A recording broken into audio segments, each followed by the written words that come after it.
तो hello wrestling fans, WWE से जुड़ी हुई सारी अपडेट्स पाने के लिए आप मेरे चैनल रेसलो को सब्सक्राइब कर दो। और इस वीडियो में हम बात करेंगे बहुत सारी न्यूज़ एंड अपडेट्स के बारे में। बहुत सारे ऐसे मैचेस हैं जो रेसलमेनिया की तरफ हमें लीड कर रहे हैं, जिसकी फ्यूड ऑलरेडी स्टार्ट भी हो गई है, जिसमें कुछ डेवलप्स भी बाकी हैं और बहुत सारी ऐसी थिंग है जो आपको सरप्राइज भी कर सकती है रेसलमेनिया के रिगार्डिंग। तो बिना देरी के करते हैं वीडियो को स्टार्ट। तो वीडियो की शुरुआत करते हैं। सबसे पहले आपको बताता हूँ स्मैकडाउन की व्यूअरशिप काफ़ी ज़्यादा इंटरेस्टिंग है वैसे, क्योंकि रेसलमेनिया सीजन चल रहा है और व्यूअरशिप और रेटिंग्स काफ़ी ज़्यादा मैटर करती हैं डब्ल्यूडब्ल्यूई के लिए। तो सबसे पहले आपको पिछले हफ्ते की व्यूअरशिप बता देता हूँ, वो थी 2.25 मिलियन व्यूअर्स और इस हफ्ते ये 2% के इंक्रीज के साथ पहुंच चुकी है 2.30 मिलियन व्यूअर्स। तो डब्ल्यूडब्ल्यूई के लिए काफ़ी बढ़िया जा रहा है रेसलमेनिया सीजन, स्पेशली स्मैकडाउन के लिए। और रॉ भी अब 2 मिलियन को क्रॉस कर चुकी है, तो आगे देखते हैं कि रॉ की व्यूअरशिप कैसी रहती है। स्मैकडाउन का तो बहुत बढ़िया सीन चल रहा है। अब बात करते हैं एक और थिंग के बारे में जो स्मैकडाउन में हुई थी, और ये था एक बैक स्टेज सेगमेंट जहां पे थे रे मिस्टीरियो, सैंटोस एस्कोबार एक तरफ और दूसरी तरफ थे हमारे डोमिनिक मिस्टीरियो और रिया रिप्ली। अब इनके बीच हो रहा था फ्रिक्शन। अब मैं आपको इसकी पूरी स्टोरी बताता हूँ। सबसे पहली थिंग, लेजिडो डेल फैंटेस्मा इंक्लूडिंग एस्कोबार हो चुके हैं फेस। ये पूरी तरह से क्लियर है, फेस टर्न हो चुका है उनका। काफी ज्यादा डिसेंट सुपरस्टार वो अब नजर आ रहे हैं। अभी ग्रुप तो खैर सामने नहीं आया है, लेकिन लग रहा है काफी हद तक।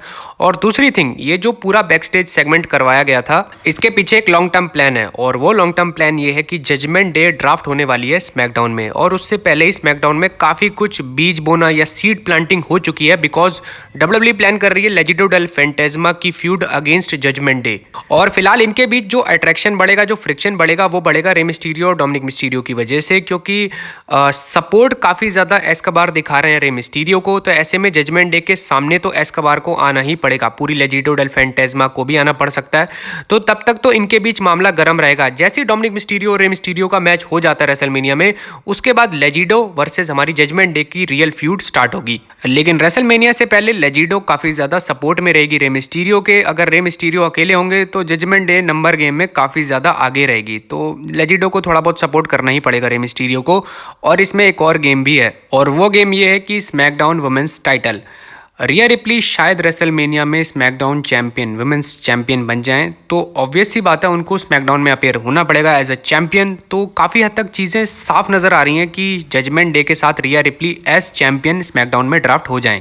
और मैं इतनी देर से ड्राफ्ट कर रहा हूं, तो आपको बता दूं अभी कोई ऑफिशियल अनाउंसमेंट नहीं हुई है ड्राफ्ट की, लेकिन काफ़ी हद तक जिस तरह की हलचल चल रही है मैनेजमेंट में या फिर जो खबरें आ रही हैं, उसके अकॉर्डिंग रेसलमेनिया के तुरंत बाद ड्राफ्ट हो भी सकता है। और दूसरी टाइम विंडो जो डब्ल्यूडब्ल्यूई प्रेफर कर सकती है वो है समर स्लैम के तुरंत बाद ड्राफ्ट करवाना। ये 2 टाइम विंडोज हैं जहां पे डब्ल्यूडब्ल्यूई प्रेफर करेगी कि ड्राफ्ट हो जाए, पर मेरे हिसाब से रेसलमेनिया के तुरंत बाद ड्राफ्ट हो जाएगा। और ड्राफ्ट की आहट से काफी कुछ हो रहा है। फॉक्स नेटवर्क हो या यूएसए नेटवर्क हो, दोनों के कान खड़े हो चुके हैं ड्राफ्ट की आहट से, और दोनों को चाहिए स्पेशल स्टार्स। और इसके लिए स्मैकडाउन वाले फॉक्स नेटवर्क ने काफी ज्यादा ट्रायल मारना शुरू कर दिया है। कुछ सुपरस्टार चाहते हैं कि रिटेन हो जाए फॉक्स पर यानी स्मैकडाउन पर, पूरी Bloodline including Sami Zayn, इसके अलावा ब्रे वाइट की तो बहुत डिमांड है, इसके अलावा लिम मॉर्गन और शार्लेट फ्लेयर। फॉक्स नेटवर्क इन सुपरस्टार को रिटेन करना चाहते हैं। और इसके अलावा फॉक्स नेटवर्क कुछ नए सुपरस्टार्स भी चाहते हैं मंडे नाइट रॉ की तरफ से, वो हैं सेथ रॉलिंस, इसके अलावा Kevin Owens, street profits, Alexa bliss और बियांका ब्लेयर। तो काफी कुछ ज्यादा ही चाहिए स्मैकडाउन वालों को, मुझे लग रहा है। लेकिन कुछ सामान यूएसए नेटवर्क को भी चाहिए, और वो हैं ब्रे वाइट। इसीलिए मैं कह रहा था ब्रे वाइट की बहुत ज़्यादा डिमांड होने वाली है। ब्रे वाइट को लेके यूएसए नेटवर्क काफ़ी ज़्यादा सीरियस है। वो चाहते हैं कि मंडे नाइट रॉ पे आ जाए ब्रे वाइट। अब आप लोग मुझे बता सकते हो कमेंट सेक्शन में कि क्या ब्रे वाइट स्मैकडाउन पे रहने चाहिए या मंडे नाइट रॉ पे। और वीडियो को शेयर कर दो और वीडियो को लाइक भी कर दो। और एक छोटी सी न्यूज़ और कवर कर लेते हैं, वो है एलए नाइट से जुड़ी हुई। जो हमने स्मैकडाउन में देखा था वो सिर्फ एक सिंगल अपीयरेंस थी, मतलब एक तरीके से कोफी किंगस्टन या फिर जो पूरी न्यू डे है उसकी कोई फ्यूड स्टार्ट नहीं होने वाली है एलए नाइट के साथ। एलए नाइट को उनका अपोनेंट मिलेगा रेसलमेनिया के लिए, लेकिन 1-2 हफ्ते बाद। और अपोनेंट का नाम बताने से पहले एक चीज़ जो डब्ल्यूडब्ल्यूई ने बिल्कुल बेकार करी, बिल्कुल स्टूपिड थिंग थी, वो थी एलए नाइट को हरवाना स्मैकडाउन में। क्योंकि एलए नाइट ब्रे वाइट के सामने से हार के आ रहे हैं। अब हारना तो उनको था ही, ब्रे वाइट बहुत ही स्ट्रॉन्ग कैरेक्टर है तो उनको हारना था, लेकिन उसके बावजूद उनकी परफॉर्मेंस वहां काफ़ी अच्छी थी। और अब जब मोमेंटम देने का टाइम था तो मोमेंटम ले लिया गया। कोफी किंगस्टन ने एलए नाइट को स्मैकडाउन पे हरा दिया, मगर मुझे वो पसंद आया नहीं। तो आपको अपोनेंट का नाम भी यहीं बता देता हूँ, पैट मैकफे हो सकते हैं एलए नाइट के अपोनेंट। पैट मैकफे सिर्फ एक अपीयरेंस के लिए आए थे रॉयल रंबल में, उसके बाद वो वीकली शोज यानी स्मैकडाउन पर नहीं आए हैं। लेकिन बहुत जल्द र्यूमर्स ऐसे चल रहे हैं कि बहुत जल्द उनका रिटर्न होने वाला है, और ज़्यादातर चांस यही है कि एलए नाइट और पैट मैकफे की फ्यूड डब्ल्यूडब्ल्यूई कंटिन्यू कर सकती है रेसलमेनिया तक। और क्या आप देखना चाहोगे एले नाइट और पैट मैकेफे की फ्यूड? बहुत ही अच्छे एथलीट हैं दोनों। हमने रेसलमेनिया में पैट मैकेफे का मैच भी देखा था, कमाल का मैच था वो भी। और माइक पर तो दोनों बहुत ही कमाल के हैं, तो आप दोनों की फ्यूड देखोगे तो मजा भरपूर आएगा। नेक्स्ट स्टोरी के बारे में बात करते हैं जो कि जुड़ी हुई है इंटरकॉन्टिनेंटल चैंपियन गंथर से। तो वेल आपको पिछली वीडियो में मैंने बताया हुआ है और सबको पता भी है कि गंथर के जो मतलब पोटेंशियल अपोनेंट हो सकते हैं रेसलमेनिया के लिए, वो हो सकते हैं शेमस या फिर ड्रू मैकिंटायर या फिर दोनों। और इस बात का थोड़ा सा प्रूफ हमें मिला स्मैकडाउन में, जब गंथर के मैच में देखने आ गए थे रैंप पर हमारे ड्रू मैकिंटायर। तो ये चीजें सबने देखी थी, सबने नोटिस की थी।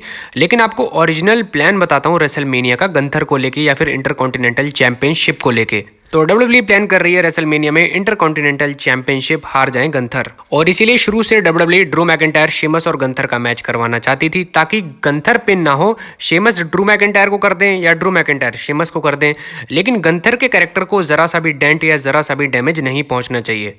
और बात ही खत्म नहीं होती, क्योंकि इससे आगे का भी डब्ल्यूडब्ल्यूई का प्लान है। गंथर इंटरकॉन्टिनेंटल चैंपियनशिप हार जाएंगे, जिसके बाद होगा उनका दिमाग खराब। अगर हिंदी में समझाऊं आपको तो एक अल्ट्रा हील बिग पुश मिलने वाला होगा गंथर को, जो विनिंग स्ट्रीक्स बनाएंगे गंथर जिसके बाद, और वो जाएगी समर स्लैम तक। तो बहुत ही स्ट्रांग बुकिंग मिलने वाली है आगे रेसलमेनिया के बाद भी गंथर को। और एक ऑफिशियल थिंग अनाउंस है, पिछली वीडियो में भी बताया था, इस वीडियो में भी बता रहा हूँ, 20 मैन बैटल रॉयल एमएसजी का एक लाइव इवेंट के दौरान होने वाली है। जो भी इस मैच को जीतेगा वो सिंपली इंटरकॉन्टिनेंटल चैंपियनशिप के लिए रेसलमेनिया में गंथर को चैलेंज करेगा। तो अब इस बैटल रॉयल से क्या 2 बंदे निकलते हैं विनर या एक? वैसे तो एक ही निकलता है, मगर डब्ल्यूडब्ल्यूई कहीं ना कहीं से घुसाड़ देगी दूसरे बंदे को भी, तो काम तो बढ़िया होना ही होना है रेसलमेनिया में। और गंथर का मैच तो बहुत ही तगड़ा होने वाला है रेसलमेनिया में। और अब बात करते हैं डोमिनिक मिस्टीरियो के बारे में, क्योंकि उनके साथ बहुत सारी चीज़ें गड़बड़ होने वाली हैं, बहुत बुरा होने वाला है, बहुत ही खतरे में है डोमिनिक मिस्टीरियो। किसी को उनको बचाना पड़ेगा, क्योंकि एक बहुत ही बड़ा बंदा डोमिनिक मिस्टीरियो को खत्म करना चाहता है, जेल में डालना चाहता है, बहुत तगड़ी धुलाई भी करना चाहता है। तो काफ़ी ज़्यादा खतरे में है डोमिनिक मिस्टीरियो। तो काफ़ी ज़्यादा क्वेश्चन मार्क हो गए, बात समझ नहीं आई किसी को। खैर वो बंदा रे मिस्टीरियो तो नहीं है, वो है हमारे बडी मर्फी। तो पूरी स्टोरी आपको समझा देता हूँ। स्मैकडाउन पर डोमिनिक मिस्टीरियो आए थे शार्लेट फ्लेयर के सामने, काफ़ी ज़्यादा तारीफें कर रहे थे वो रिया रिप्ली की, बिकॉज वो उनकी लव इंटरेस्ट है, कुछ भी हैं।